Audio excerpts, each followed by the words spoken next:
Hoy hablaremos de cómo los indios aztecas y toltecas lograban entender la evangelización que se les brindaba, para dar fin a los sacrificios, a la cultura de la muerte. Así, cambiando sus costumbres de sacrificio humano, entregados a dioses de la muerte, creados por la cultura de indio azteca. Entre aquellos años, las órdenes religiosas que difundieron el Evangelio en nuestro país esencialmente fueron franciscanos, dominicos, agustinos y carmelitas. Los indios solo entendían por signos e imágenes. Juan Diego todavía vivió 16 años y medio más después de las apariciones de la Virgen de Guadalupe. Juan Diego murió en el año 1548, a la edad de 74 años aproximadamente. Alrededor de 9 millones se convirtieron al catolicismo. Pero, ¿por qué se convirtió tanta gente en tan poco tiempo? La gente llegaba, escuchaba a Juan Diego, veía la imagen y se iba a bautizar.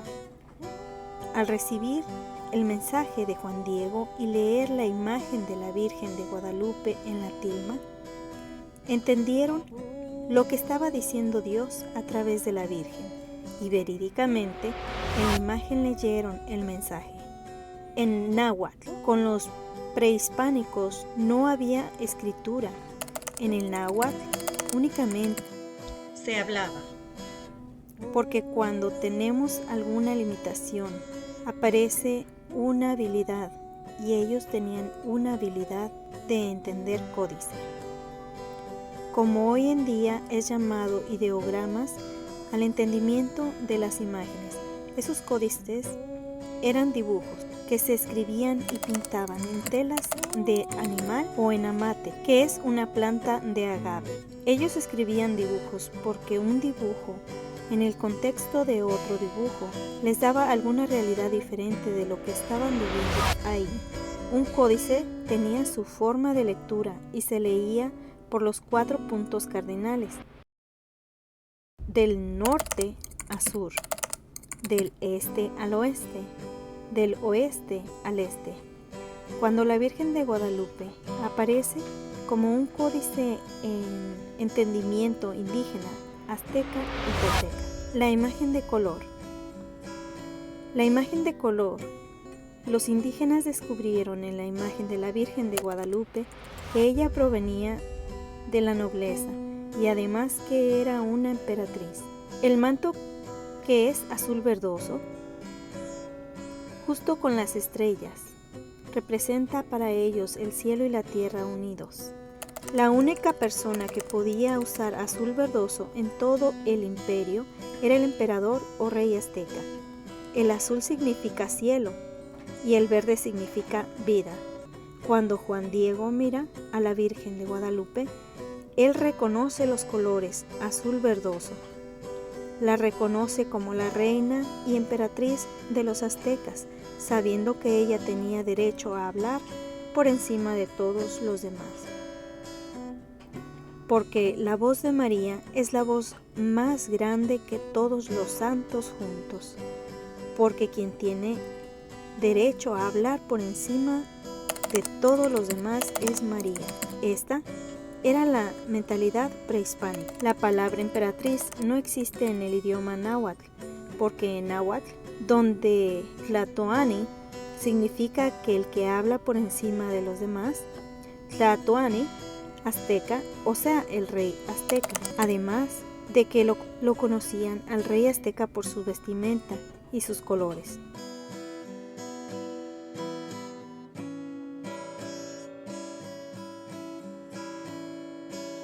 Por lo que los mazahuales o los pobres solo podían utilizar un solo color. No podían utilizar ningún dibujo en su vestimenta, pues si algún pobre mazahua le ponía color o dibujo o algodón a sus vestimentas, los mataban. Solo vestían color blanco uniforme, a diferencia de los nobles que sí podían agregar color y dibujo a sus vestimentas sin asesinarlos.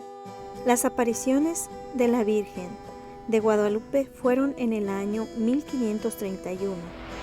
Su rostro, además de reflejar dulzura y amor, también se refleja que ella es mestiza. Si observamos con mentalidad azteca, la primera mexicana proviene del mestizaje, que el único país que proviene del mestizaje es México, pues ella no es ni española ni azteca. Nuestra madre, la Virgen de Guadalupe, es mestiza, pues lo que los aztecas menos querían era mezclarse con los españoles. Pero lo que nuestra madre quería con ese rostro mestizo era que la vida surgiera del mestizaje. Un dato muy importante que debemos saber es este. El 14 de noviembre de 1921 sufrió un atentado a la Sagrada Imagen. Una persona, por odio, estalló la Sagrada Imagen, la cual no le pasó nada. No sufrió ningún daño. La Sagrada Imagen, debido a que cuando la persecución religiosa contra la Iglesia se acrecentó, la imagen fue reemplazada en secreto por una copia y la original se resguardó el 30 de julio de 1926 al 15 de julio de 1927. En una casa del centro histórico estuvo escondida de 1926 a 1929, cuando solo por unos años de estar escondida, la imagen pudo regresar a su santuario, sus ojos. En 1929, Alfonso Marcué, fotógrafo oficial de la antigua basílica, él les dice: ahí hay un busto humano en el ojo izquierdo de la imagen de la Virgen, y él, queriendo anunciar, se decidió a no hacerlo, pues la iglesia estaba en persecución, pero poco después le lo dio a conocer. En 1952 al 1956, unos expertos oftalmólogos con sus aparatos de oftalmología efectivamente descubrieron ese busto humano.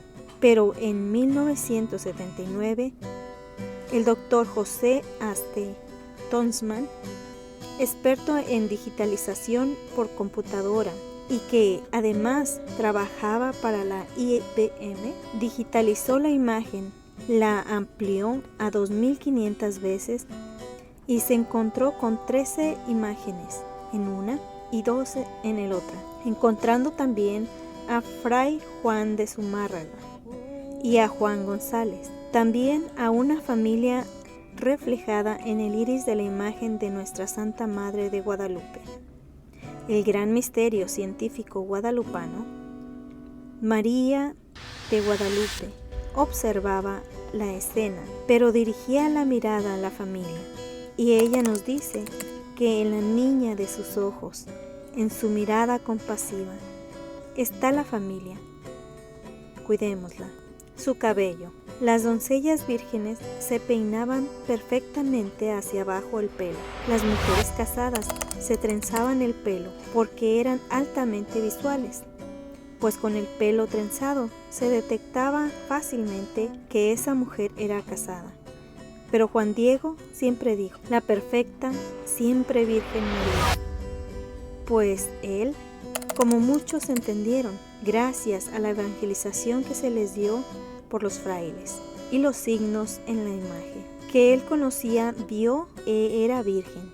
Los aztecas se dieron cuenta muy pronto que ella es una doncella virgen. La cinta en su vientre. Las mujeres de la nobleza, cuando estaban embarazadas, se ponían una cinta arriba, cerca del pecho, y así una persona se daba cuenta de que ella estaba encinta. Para los aztecas, el niño en el vientre significa la síntesis de la energía dispersa en el universo, en ese vientre. La Virgen nos dice: mi hijo es el verdaderísimo Dios por quien se vive. Él es más que esa energía dispersa en el universo. Él es el dueño. Ella dijo: Él es el Teyocoyani. Él es el dueño y señor del cielo y de la tierra. La cinta es signo de que ella es madre. El gran misterio que significa que nuestra Virgen es madre. El broche. El broche de la Virgen significa consagración. Los aztecas en su culto se hacían un ídolo. Le abrían un hoyo en el pecho y en ese hoyo le ponían una piedra de jade. En ese tiempo, la piedra de jade era más valiosa que el oro. Y con eso ellos lo identificaban como el corazón para consagrarse al ídolo. Porque con eso ellos creían que le daban vida a ese ídolo. Así se consagraban a sus dioses falsos. La Virgen nos quiere decir que ella está consagrada a su Hijo y ella pide consagración a su Hijo. La cruz es el sacrificio y la sangre que Cristo derramó por nosotros. Con una cruz en el broche de la Virgen de Guadalupe, también pudieron identificar a los frailes que traían una cruz en sus rosarios, pero también identificaron a las cruces en los barcos en donde llegaban los españoles, pues observaban esa cruz y decían que era el Dios de los españoles, el Dios blanco, el Dios de los extranjeros, la cruz que representaba a Jesucristo. Las manos, con sus manos justamente juntitas, ella está orando, intercediendo por todos nosotros.